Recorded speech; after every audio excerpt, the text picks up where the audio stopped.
Jimmy was not a rapper then. Right. He was your man, like on the side, like in the side, just he was not a rapper at all. Right. I don't owe nothing. He got all his songs already. How you think he got so hot? Came out with all them tapes. I did that. I put them hooks together. I made incredible music. All he did was rhyme 16s. Well, you know, I made the hooks. I made the melodies. Yeah. I made the dog. I'm the man. My window was there. He tried to grab me. So when he came in the window, I punched him in his fucking face. You know what's wild? 50 Cent just pulled back the curtain on one of hip-hop's most complicated beefs, and it all comes down to one name that still makes Jim Jones nervous: Max B. We're talking about a man who's been behind bars since 2009, but apparently his shadow looms large enough to keep a Dipset legend looking over his shoulder. So what exactly did 50 reveal, and why does Max B still have this kind of power from prison? Let's break it down. To understand this whole situation, you've got to go back to Harlem in the mid-2000s. Max B, born Charlie Wingate, wasn't just another rapper trying to make it. The man had genuine street credibility and was building serious momentum in the music industry. He created this whole wave music movement, and people were paying attention. His freestyle ability was insane, and he had this melodic style that was ahead of its time. Artists today are still borrowing from what Max was doing back then. Now, Jim Jones was already established with Dipset, riding high off the success of We Fly High and the whole Dipset movement. But here's where it gets interesting. Max B was actually cool with Jim Jones initially. They ran in similar circles, both being Harlem natives, and there was even talk of them working together at one point. But according to 50 Cent, things started falling apart when Max B began questioning Jim Jones's street credibility. In a recent interview, 50 said that Max was one of the few people who would openly challenge Jones's reputation in Harlem. And we're not talking about rap battle challenges. Max was questioning whether Jim Jones actually lived the life he rapped about. That's a serious accusation in hip-hop, especially when it's coming from someone who people knew was really in the streets. The beef got personal fast. Max B started calling Jim Jones Jimmy in interviews and on tracks, which might not sound like much, but in street culture, that kind of disrespect cuts deep. He was essentially saying Jones wasn't worthy of the tough guy image he'd built. Max even went as far as to say that Jim Jones was hiding behind Cameron and the Dipset name for protection. Then came the music. Max dropped I'm So High and other tracks where he wasn't just taking shots at Jim Jones. He was dismantling his whole persona. The thing about Max B was that he didn't just throw random disos. He was specific, methodical, and he had people in Harlem co-signing what he was saying. That's what made it dangerous for Jones. When your own neighborhood starts questioning you, that's a problem you can't just rap your way out of. 50 Cent explained that Jim Jones's fear wasn't about physical confrontation necessarily. It was about reputation. In Harlem, your word and your reputation are everything. Max B was systematically trying to expose Jones as someone who wasn't who he claimed to be, and he was doing it from a position of street authenticity that was hard to dispute. Everything changed in 2009 when Max B was arrested and eventually convicted for conspiracy charges related to armed robbery, kidnapping, and murder. He was sentenced to 75 years in prison, later reduced to 20. A lot of people in hip-hop felt like Max got a raw deal, that he wasn't the actual shooter, and that his involvement was overstated.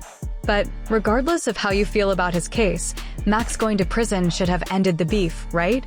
Wrong. According to 50 Cent, Jim Jones remained cautious about Max B even after he was locked up. Why? Because Max B's influence didn't disappear when he went to prison. If anything, his legend grew. He became this almost mythical figure in hip-hop, the talented artist whose career got cut short, the street dude who stood on principle even when it cost him everything. French Montana kept Max B's name alive, constantly shouting him out and keeping the wave music movement going. Other artists started giving Max his flowers, talking about how influential he was and how he deserved more recognition. Even from prison, Max was releasing music that people were actually listening to and respecting. His cult following remained loyal, and in Harlem specifically, people never forgot that Max had challenged Jim Jones and, in many people's eyes, won that battle. 50 Cent pointed out something crucial in his revelation. He said that Jim Jones knows there are people in Harlem who still respect Max B more than they respect him. That's a psychological weight that doesn't go away just because your opponent is in prison. Every time someone brings up Max B, every time someone plays his music, every time someone refers to the beef, it reminds Jones that there's this unresolved question about his credibility. The fear, as 50 described it, isn't about Max B getting out and physically confronting Jim Jones. It's about what Max represents. He represents a challenge to Jones's authenticity that was never fully resolved. Max went to prison before they could settle things definitively, and now Max has this martyr status in certain circles. How do you beat someone who a lot of people see as the underdog who got railroaded by the system?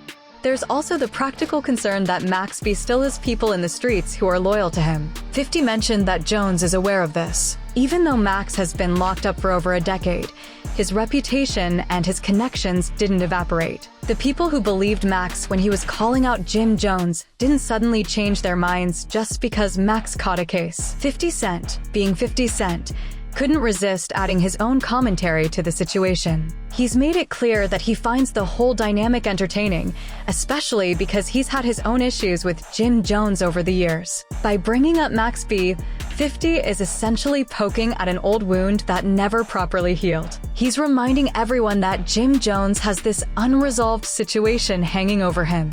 What makes this revelation particularly interesting is the timing. Max B has been working on getting his sentence reduced, and there have been multiple efforts to get him released early. If Max B does get out, this whole situation could reignite. Jim Jones has to be thinking about that possibility. Would Max B come home and immediately start where he left off? Would he let sleeping dogs lie? Nobody knows for sure, but the uncertainty itself is probably uncomfortable for Jones. In hip-hop, beefs usually resolve in one of a few ways. Either someone wins decisively, they squash it publicly, or one party fades into irrelevance. The Max B versus Jim Jones situation didn't follow any of these patterns. It got frozen in time when Max went to prison, and in that freeze, Max's position arguably got stronger while Jones's got more complicated. That's unusual in rap beef dynamics. 50 Cent also touched on how this affects Jim Jones's legacy. When people talk about Dipset and that era of New York hip-hop, Max B's name inevitably comes up, and so does the beef. For Jones, that means he can't fully control his own narrative. There's always going to be someone bringing up Max B and questioning whether Jones ever really addressed those challenges to his credibility. The geography matters too. Both Max B and Jim Jones are Harlem legends, but they represent different things to different people in that community. Max B represents a certain kind of street authenticity and raw talent that resonated with a specific demographic. Jim Jones represents the successful artist who made it big with Dipset, but whose street credentials were always a bit more questionable. In a place like Harlem where reputation is currency, having someone like Max be questioning you from the jump is a permanent stain. What 50 revealed wasn't necessarily new information, but it was confirmation from someone with an inside perspective. 50 has been around the industry long enough and has enough street connections to know what people are actually saying behind closed doors. When he says Jim Jones is scared of Max B, he's not just speculating. He's telling you what he's observed or been told by people who would know. The other layer to this is what it says about power in hip-hop. Max B has been in prison for over 15 years, has limited ability to make music, can't tour, can't do interviews freely, and yet he still wields enough influence to make an established artist like Jim Jones uncomfortable. That's remarkable when you think about it. It speaks to the power of authenticity and street credibility in hip-hop culture. You can have all the commercial success in the world, but if the streets don't respect you, that's a problem that money can't fix. Jim Jones has had a long career with plenty of successes. He's made hit records, he's built businesses, he's stayed relevant in an industry that chews people up and spits them out.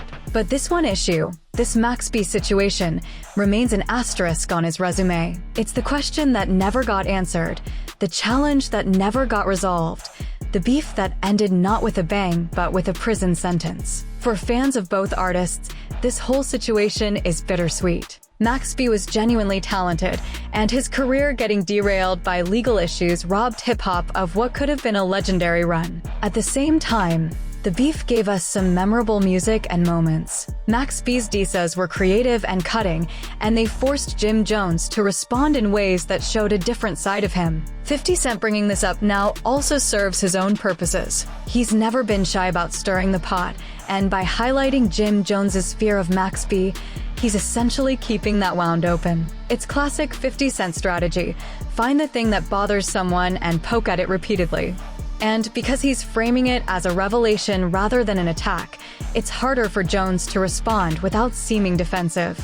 The legal aspect can't be ignored either. Max B has maintained his innocence regarding the charges that put him in prison, and there are people in the hip-hop community who believe he got a raw deal. If new evidence emerged or if his conviction was overturned, that would completely change the dynamic. Jim Jones would have to deal with Max B as a free man with a story about injustice and survival. That's a narrative that could easily overshadow their old beef and create new problems for Jones. What 50 is really revealing is that in hip-hop, some beefs never die. They just go dormant. The Max B versus Jim Jones situation is one of those beefs that could reignite at any moment, and Jim Jones knows it. That's the fear 50 is talking about. It's not necessarily physical fear. It's the fear of an unresolved challenge to your credibility, a challenge that time hasn't diminished, but has actually somehow amplified. So where does this leave everyone? Jim Jones continues his career, probably hoping that Max B stays in prison or, if he gets out,